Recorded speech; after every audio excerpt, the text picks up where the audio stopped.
অনেক নাটক এবং বহু লুকোচুরি খেলার পর অবশেষে প্রেসিডেন্ট ট্রাম্প প্রধানমন্ত্রী মোদিকে শুল্ক যুদ্ধে একেবারে কোণঠাসা করে ফেললেন। আর মোদি কি তা মেনে নিচ্ছেন একেবারে চুপচাপ? আর তাতে আরও একটা বড় আঘাত এসে পড়তে চলেছে ভারতবাসীর উপরে। আমেরিকার প্রেসিডেন্ট ট্রাম্পের চালের কাছে এখন কি তাহলে পুরোপুরি আত্মসমর্পণ করছেন নরেন্দ্র মোদি? কিভাবে? রান্নার গ্যাস বা এলপিজি নিয়ে তার আত্মসমর্পণ এখন ফাঁস হয়ে গেছে। এই খেলাটা জিতে নিয়েছেন ট্রাম্প। আর ওই খেলা সমাপ্তির সঙ্গে সঙ্গেই কি আসতে চলেছে ভারতের কৃষি এবং ডেয়ারি শিল্পেরও খেল খতম করার পরোয়ানা? মানে ঠিক যেরকমটি হয়েছে তুলোর ক্ষেত্রে, এবার তা হতে চলেছে ভুট্টা, সয়াবিন এবং দেশীয় ডেয়ারি প্রোডাক্টের ক্ষেত্রেও। এই সর্বনাশ কি হতে চলেছে এই মাসের শেষেই? ইতিমধ্যেই তার ইঙ্গিত কি এসে গেছে? আজকের এই এপিসোডে সেই তথ্য আপনাদের সামনে আনবো, একেবারে প্রমাণসহ শোনাবো কেন চাপ বাড়তে চলেছে আপনার রান্নার গ্যাসের দামেও। ভিডিওটি ভালো লাগলে এটি লাইক ও শেয়ার করে আরও মানুষের কাছে ছড়িয়ে দিতে ভুলবেন না, কারণ এই তথ্য কখনোই জনগণকে জানতে দেবে না আমাদের দেশের গদি মিডিয়া।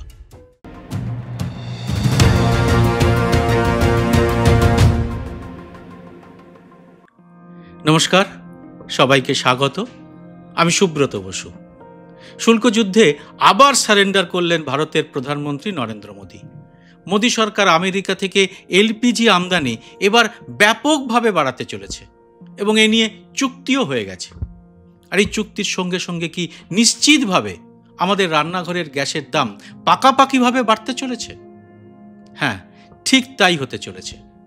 নভেম্বরের শেষ সপ্তাহে ভারতের উপর থেকে শাস্তিমূলক অতিরিক্ত 25% শুল্ক তুলে নিতে পারেন ট্রাম্প, এটা মনে করছে মোদি সরকার। এই মুহূর্তে আমেরিকায় ভারতীয় পণ্যের উপর 50% শুল্ক চাপিয়ে রেখেছেন ট্রাম্প। সুতরাং 25% শুল্ক তুলে নিলে সেটা তো একটা দারুণ সুখবর হওয়ারই কথা। কিন্তু দুই মাই ডিয়ার ফ্রেন্ডের নিজেদের মধ্যে রসায়ন এমন চমৎকার যে শুল্ক প্রত্যাহারের এই খবরও আসলে একটা প্রবল অর্থনৈতিক ধাক্কা হিসেবে আসতে পারে। বিশ্বের সমস্ত দেশের উপরই ছড়ি ঘুরিয়ে অবশেষে ভারতের বিশাল বাজারকে কিভাবে কবজা করতে চলেছেন প্রেসিডেন্ট ট্রাম্প, এবার সে কথা জানাবো। আপনাদের মধ্যে যারা আন্তর্জাতিক খবরাখবর রাখেন তারা জানেন শুল্ক নিয়ে গত কয়েক মাস ধরে আলোচনার পর আলোচনা চলছে ভারতের সঙ্গে আমেরিকার। এর আগে রাশিয়ার কাছ থেকে কাঁচা তেল কেনার অপরাধে ভারতের উপর 25% শাস্তিমূলক শুল্ক চাপিয়েছিলেন প্রেসিডেন্ট ট্রাম্প। সম্প্রতি তিনি একেবারে একতরফাভাবে ঘোষণাও করে দিয়েছিলেন রাশিয়া থেকে ধাপে ধাপে তেল কেনা কমাবে বলে তাকে জানিয়েছেন প্রধানমন্ত্রী নরেন্দ্র মোদি নিজেই। ট্রাম্পের এই কথার পরে দেশ জুড়ে সমালোচনা শুরু হয়, কিন্তু এ নিয়ে কিন্তু একটা কথাও বলেননি নরেন্দ্র মোদি। এমনকি দেশের কোনো সরকারি মুখপাত্রও বলেননি ট্রাম্প একেবারে মিথ্যে কথা বলছেন। আর কদিন পরেই দেখা গেল সত্যিই ভারত রাশিয়া থেকে তেল কেনা কমাতে শুরু করেছে। আর তাতেই কি যুদ্ধে জেতার আনন্দ পেয়েছেন ট্রাম্প। আর তাই তিনি শাস্তিমূলক শুল্ক তোলার আগেই ফের চাপিয়ে দিলেন আরও শর্ত, এবং তা মেনেও নিল মোদি সরকার। কি সেই শর্ত? ভারতের পেট্রোলিয়াম মন্ত্রী হরদীপ সিং পুরী এক্স সমাজ মাধ্যমে জানিয়েছেন, বিশ্বের সবচেয়ে বড় এবং সবচেয়ে দ্রুত বর্ধনশীল এলপিজির বাজার মানে ভারতের বাজারকে এবার আমেরিকার জন্য খুলে দেওয়া হলো। মানে প্রেসিডেন্ট ট্রাম্প যা চাইছিলেন তা অবশেষে মেনে নিল মোদি সরকার। এবার আমেরিকা থেকে ভারতীয় বাজারে রান্নার গ্যাস আসবে। তাতে আমাদের মানে ভারতীয় ক্রেতাদের কি কোনো লাভ হবে? এর উত্তর দিয়েছেন নয়াদিল্লির থিঙ্ক ট্যাঙ্ক অবজারভার রিসার্চ ফাউন্ডেশনের লিডিয়া পাওয়েল। লিডিয়া ভারতের জ্বালানি আমদানি নিয়ে গবেষণা করে থাকেন। তিনি বলেছেন, আমেরিকা থেকে এলপিজি আমদানির কোনো অর্থনৈতিক যুক্তি নেই, এতে ভারতের কোনো অর্থনৈতিক লাভ হবে না। এর কারণ কি? বিষয়টা সরল করে বোঝা যাক। পাওয়েল বলেছেন, দূরত্বের কারণে গালফ অঞ্চল থেকে যে সমস্ত এলপিজি ভারতে আসে সেগুলো অনেক সস্তা। ভারত বিশ্বের সবচেয়ে বড় অশোধিত তেল, প্রাকৃতিক গ্যাস এবং এলপিজি আমদানিকারী দেশগুলোর একটা। 2025 সালের মার্চ মাসে শেষ হওয়া অর্থ বছরে ভারত মোট 21 মিলিয়ন টন এলপিজি আমদানি করেছে, যার মূল্য ছিল $14.5 বিলিয়ন। এর মধ্যে আমেরিকার অংশ ছিল মাত্র 0.5%। ঐতিহ্যগতভাবেই আমরা এলপিজি এবং এলএনজির জন্য কাতার এবং সংযুক্ত আরব আমিরশাহী সহ গালফ দেশগুলির উপর নির্ভর করে আসছি। গত অর্থ বছরে ভারতের এলপিজি আমদানির 40%-এরও বেশি এসেছে সংযুক্ত আরব আমিরশাহী থেকে। আর এবার তা উল্টো হতে যাচ্ছে। মোদী সরকার এবার আমেরিকার গালফ কোস্ট থেকে 22 লক্ষ টন অর্থাৎ 2.2 মিলিয়ন টন গ্যাস কিনবে, যা ভারতের বার্ষিক এলপিজি আমদানির প্রায় 10%-এর কাছাকাছি। মানে 0.5% থেকে 1 লাফে তা বেড়ে 10% হবে। আর তা নেওয়া হবে এমন এক দেশ থেকে যেখান থেকে এই গ্যাস আনার খরচ বেড়ে যাবে অনেক বেশি। মানে আপনি কাছের দোকান ছেড়ে মাল কিনছেন অনেক দূরের দোকান থেকে, আর তার জন্যে আপনাকে দিতে হচ্ছে বাড়তি খরচ। আর এই বেশি খরচ কোথা থেকে আসবে? আসবে আমার আপনার পকেট থেকেই। প্রাথমিকভাবে হয়তো এর জন্য সরকার কিছুটা ভর্তুকি দিতে পারে, কিন্তু সেই ভর্তুকিও তো আসলে আমাদের করের টাকাই। পরে ব্যথাটা একটু সয়ে গেলে সেটা তুলে নিতে বাধা কোথায়? না, এ বিষয়ে কোনো মন্তব্য নেই মন্ত্রী পুরীর। বরং আমেরিকার সঙ্গে এই চুক্তির পর রীতিমতো উত্তেজিত দেশের পেট্রোলিয়াম মন্ত্রী হরদীপ পুরী। যেন বিরাট একটা দাও মেরেছে মোদী সরকার। এক্স মাধ্যমে পুরী লিখেছেন, এটা নাকি ঐতিহাসিক ঘটনা, কারণ এবার নাকি আমেরিকা থেকে এলপিজি কিনে ভারতের ঘরে ঘরে তা পৌঁছে দেওয়া যাবে।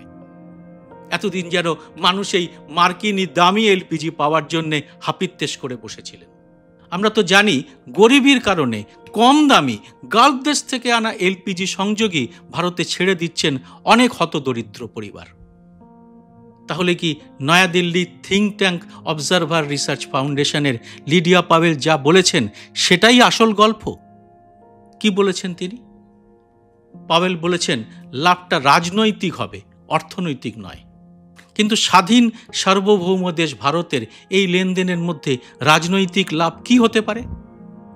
দুই মাই ডিয়ার ফ্রেন্ডের মধ্যে কি এ নিয়ে কোনো গোপন বোঝাপড়া রয়েছে, আর তার মূল্য চোকাতে হচ্ছে আম ভারতীয়কে? এমনি ভারতের জ্বালানি আমদানি নিয়ে ট্রাম্পের বিশেষ বিরক্তি রয়েছে। তিনি রাশিয়া থেকে কম দামে কাঁচা তেল কেনার জন্যই ভারতের উপর 25% শাস্তিমূলক ট্যারিফ বসিয়েছিলেন।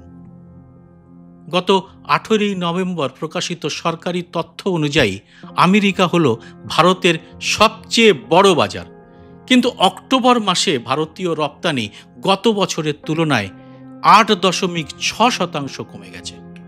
অর্থাৎ ভারতের রপ্তানি বাণিজ্যের নাভিশ্বাস ইতিমধ্যেই উঠিয়ে দিয়েছেন ট্রাম্প। এবার আমেরিকা থেকে এলপিজি কেনা হলে আমাদের বাণিজ্য ঘাটতি কি আরও বাড়তে পারে? এ নিয়ে ভারতের মেইন স্ট্রিম সংবাদ মাধ্যম এখনো পর্যন্ত কিন্তু টু শব্দটি করেনি। কিন্তু এখানেই তো শেষ নয়।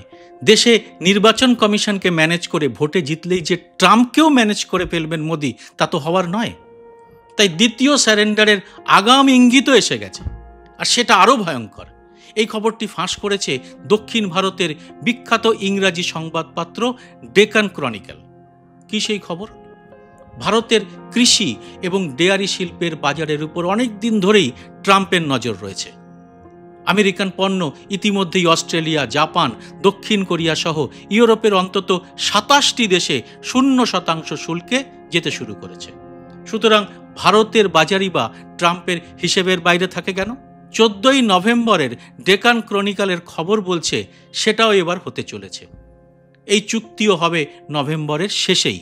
আর এর ফলে ভারতের অন্তত 2টি কৃষিজাত পণ্যের সামনে এবার আসতে চলেছে আমেরিকান পণ্যের সরাসরি আঘাত। এগুলো হলো ভুট্টা এবং সয়াবিন, আর এর সঙ্গে যুক্ত হতে চলেছে গুঁড়ো দুধ। এর মধ্যে তুলোর বাজার আমেরিকার জন্য খুলে দিয়েছেন নরেন্দ্র মোদী। ডেকান ক্রনিকল বলছে এ মাসের শেষে চুক্তি হতে চলেছে ভুট্টা, সয়াবিন এবং গুঁড়ো দুধ নিয়ে।